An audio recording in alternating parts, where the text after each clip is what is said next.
Nous nous trouvons au sein de la scierie Dubois. Monsieur Zamblé travaille dans cette scierie en tant qu'opérateur d'une scie circulaire à table.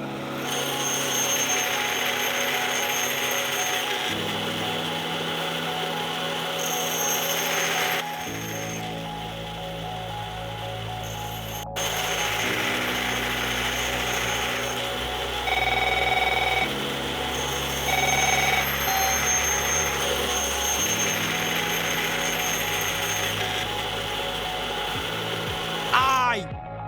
Face à une telle situation, toute personne témoin de l'accident doit immédiatement porter assistance à la victime et la protéger. Par la suite, le témoin de l'accident doit alerter le service médical de l'entreprise et ou le personnel en charge de la sécurité au travail et ou l'administration de l'entreprise.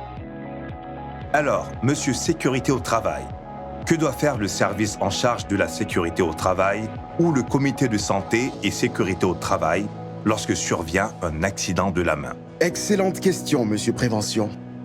Lorsque le service en charge de la sécurité au travail, le comité de santé et sécurité au travail est informé de la survenue d'un accident de la main, à l'instar de tout autre accident, il doit procéder à une enquête analyse accident. L'enquête analyse accident contribue au processus d'amélioration continue de la prévention des risques professionnels dans l'entreprise.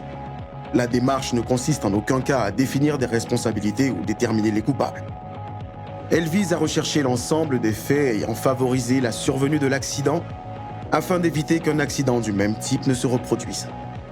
Dans le cas de Zamblé, le recueil des faits et la recherche des causes pourraient montrer, par exemple, que le mécanisme de fixation de la cape de protection de la lame de scie de sa machine était défaillant, aucune indication ne lui proscrivait d'utiliser sa machine, Zamblé n'avait pas connaissance des risques auxquels il était exposé en travaillant sans la cape de protection, Zamblé était distrait au cours de son travail. À la suite de l'enquête analyse accident, le service en charge de la sécurité au travail, le comité de santé et sécurité au travail, établit un plan d'action corrective et préventive. Dans le cas de l'accident de Zamblé, il serait opportun de procéder à la remise en état de la fixation de la cape de protection. En outre, la mise en place de procédures de travail permettra d'encadrer les travaux de maintenance, notamment en termes de sécurité pour le maintenancier et les autres travailleurs. Des actions de formation et de sensibilisation à l'endroit des travailleurs seront également nécessaires pour susciter un changement de comportement dans leurs habitudes de travail. Le service en charge de la sécurité au travail ou le comité de santé et sécurité doit enfin assurer le suivi du plan d'action et évaluer son efficacité.